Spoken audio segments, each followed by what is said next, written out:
Sir, जो गढ़सी कलाकार था उसकी खोज कैसे करी और क्या वो घटनाक्रम था, इतने साल लगे गढ़सी को ढूंढने में, उसके बारे में सर कुछ बताओ हमारे को। और कौन था गढ़सी? ये बात 1997-98 के आसपास की है, जब मैं छारा गांव गया था और मुझे हरियाणा में गांव पर शोध करते हुए 10 वर्ष का समय हो गया था। अच्छा। तो छारा में जो एक बहुत बड़ी हवेली है 3 मंजिल की, और वो किन सेठों के नाम याद आएगा तो मैं बताऊंगा। तो वो जो है हवेली, एक तो उसका आगे का भाग है और फिर बीच में दालान है और उसके पीछे भी वो उतनी 3 मंजिल की है। और जब हवेली का जब मैंने देखा कि भाई इसमें कला का काम काफ़ी अच्छा हुआ है, चूने में कट वर्क है, उससे फूल पत्तियों के मोटिफ जो बनाए हुए हैं बड़े अच्छे हैं, और बीच में कुछ कुछ आकृतियाँ भी हैं मनुष्य की। तो मेरी जिज्ञासा ज़्यादा हो गई कि भाई इसका पूरा पता लगाया जाए कि ये कब बनी थी और इसमें कितने दिन वो लोग रहे, अब ये खाली है हवेली, और इसका आगे का प्रबंध, इसका संरक्षण वगैरह वो कैसे करेंगे। तो उन्होंने ये बताया कि गांव में जो भी लोग थे, कि हमें मालूम नहीं कि कारीगर कौन थे, लेकिन एक इंडिकेशन दी कि भाई बेरी और भिवानी के थे।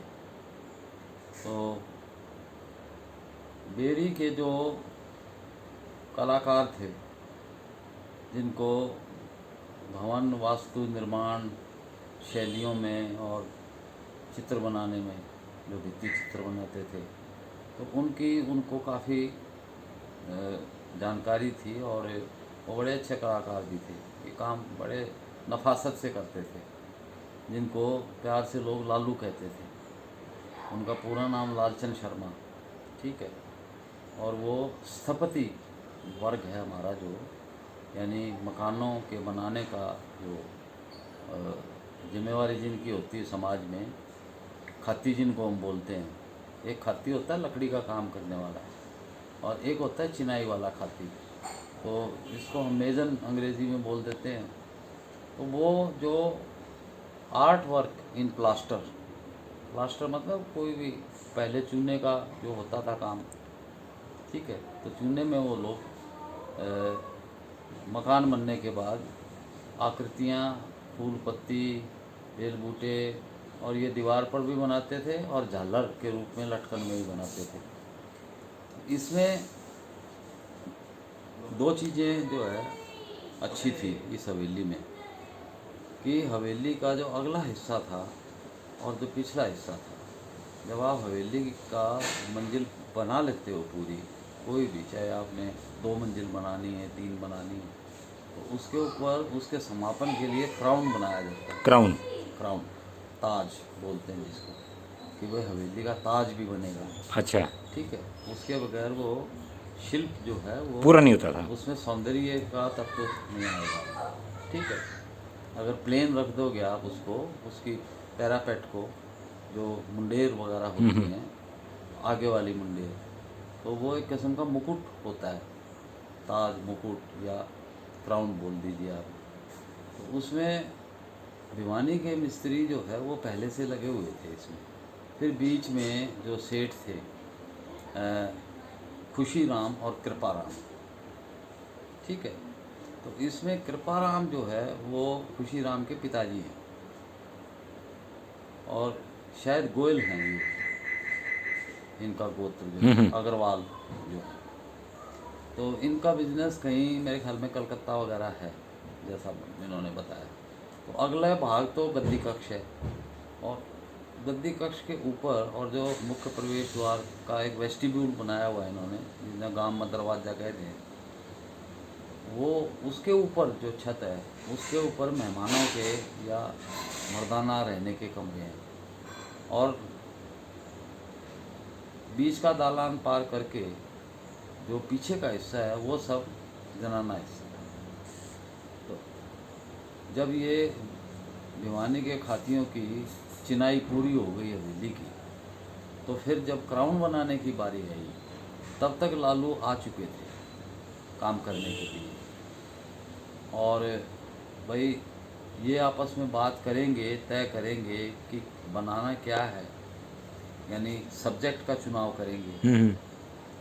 तो तय ये हुआ कि क्राउन के ऊपर लेटी हुई परियों के जो है एंजल्स जिनको मानते हैं अंग्रेज में, उनमें तो उनकी वो बनाई जाएं आकृतियाँ, और उनके बीच में जो स्थान खाली बचेगा उसमें घड़ी लगाई जाएगी, एक्चुअल घड़ी खरीद के। तो वो साइज़ वगैरह इनको सब मालूम होते थे कि भाई कितना बड़े साइज़ की मार्केट में घड़ी जो मिलेगी। क्लॉक हैं वो मिलते हैं। तो उस हिसाब से उन्होंने उसमें जगह छोड़नी थी, बाद में लगाया भी गया था वो। और पीछे वाले ताज का उन्होंने कुछ और डिज़ाइन बनाया, लेकिन अभी मैं आगे वाले ताज की बात करता हूँ। तो लालू के साथ जो दूसरे मिस्त्री थे, अभी उनका नाम नहीं बताऊंगा, बाद में, तो वो जो मिस्त्री थे उन्होंने तय कर लिया। और फिर जब मैं लालू जी से मिला तो लालू जी से, वो बेरी के थे, बेरी वालों ने कहा कि वो नजफगढ़ रहते हैं। तो फिर मैं नजफगढ़ गया। मैं पहले तो बेरी गया स्कूटर पे रोहतक से 25 किलोमीटर। फिर उन लोगों ने कहा कि वो नजफगढ़ मिलेंगे।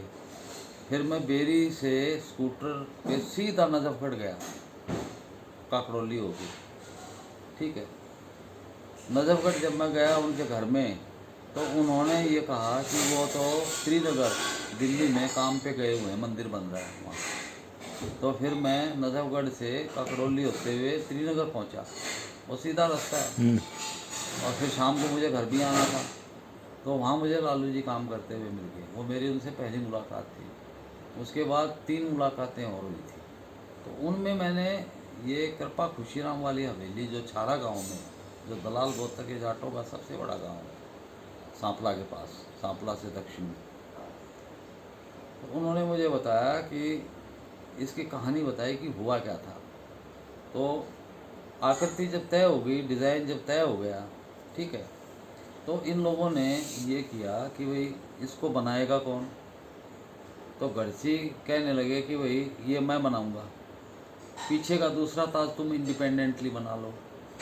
लेकिन लालू को मंजूर नहीं था। उसने कहा, वो बहुत अच्छे दर्जे के कलाकार थे लालू जी। गढ़सी का काम उन्होंने देखा नहीं था तब तक, लेकिन उनको कुछ अनुमान लगा कि शायद गढ़सी न कर पाएँ उतनी नफासत से जितनी से वो कर पाते हैं। तो उनका थोड़ा सा कुछ आपस में विवाद हुआ। रात को जैसे बात करते थे, मीटिंग करते थे, और बात जो है वो फिर खुशीराम जी को पता चली। उन्होंने अपने पिताजी को खबर करी। तो इन्होंने फिर अगले दिन बताया कि वे ऐसे करो कि एक परी तुम बना लो और एक दूसरी बना लेंगे, तो दोनों को काम हो जाएगा और हम भी देख लेंगे भाई किसकी कला अच्छी है। ठीक है, तो इतनी बात लालू ने मुझे बताई। तो मैंने पूछा कि दूसरा कौन था। कहता है मुझे नाम याद नहीं। अब मुझे कुछ लिखना था, अखबार को देना था, तो मैं जितने भी नोट्स लेके आया छारा से या लालू जी से जो जानकारी मिली वो रखे रहे, और वो रखे रहे 4 साल तक, मेरी कलम नहीं उठी। फिर मैं कुछ और जानकारी लेने के लिए भिवानी आता जाता रहता था। तो फिर मैंने एक दिन ये सोचा कि यहाँ एक चेजारों का मोहल्ला है, चेजारों के मोहल्ले में जाकर कुछ पता किया जाए कि भाई बुज़ुर्ग कौन है।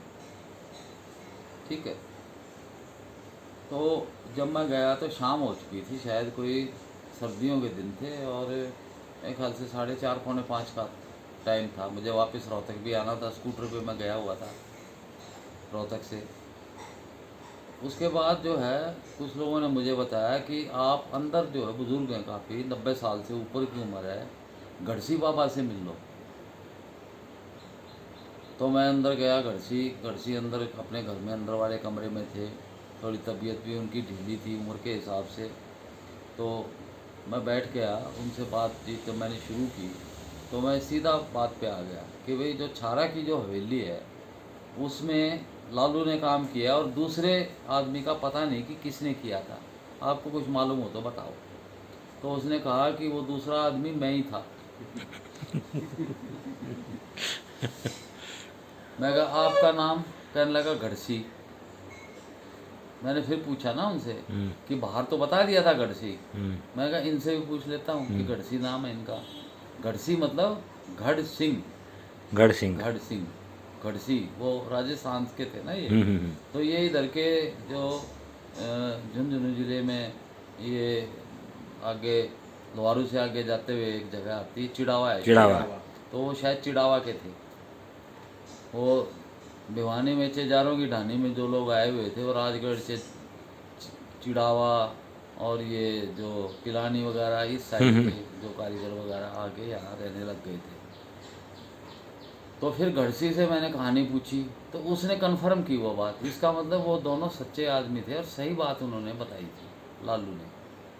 तो तब मुझे अंदर जो है मन में बड़ी ठंडक महसूस हुई कि मेरी बात कहानी आज पूरी हुई, पूरी हो गई 4 साल। और फिर मैं जब वापस आया तो मैंने वो लिखी और फिर मैंने चंडीगढ़ के जनसत्ता को कहानी भेजी तो उन्होंने छापी। उसको छापा। क्या बात है सर। तो ये संयोग होते हैं, टाइम भी लगता है और जी। मेरे आने के पता लगा कि 4-6 महीने बाद गढ़सी जी गुजर गए। अच्छा। तो ये संयोग मान लो, एक बड़ी किस्मत की बात मान लो कि मुझे जो है वो संयोग से गढ़सी जी से मुलाकात हो गई और वो कहानी। तो ऐसी सैकड़ों कहानियाँ हैं ठीक बात है। हवेलियों के बारे में, जो बड़े बड़े प्रोजेक्ट ऐसे होते थे कि कैसे पूरे होते थे, क्या जी था। जी जी जी। लेकिन ये बड़ी खुशी मिलती है जब आपका कोई ये जानकारी पूरी हो जाती है। ठीक बात है। तो लेकिन इसमें संदेश की बात ये है कि अगर कंफर्म नहीं है और आपकी तसल्ली नहीं हो रही तो आप लिखिए मत, कुछ लिखो मत। वो एक एथिकल जो उसमें उलझन में मत फंसो आप। सही बात है।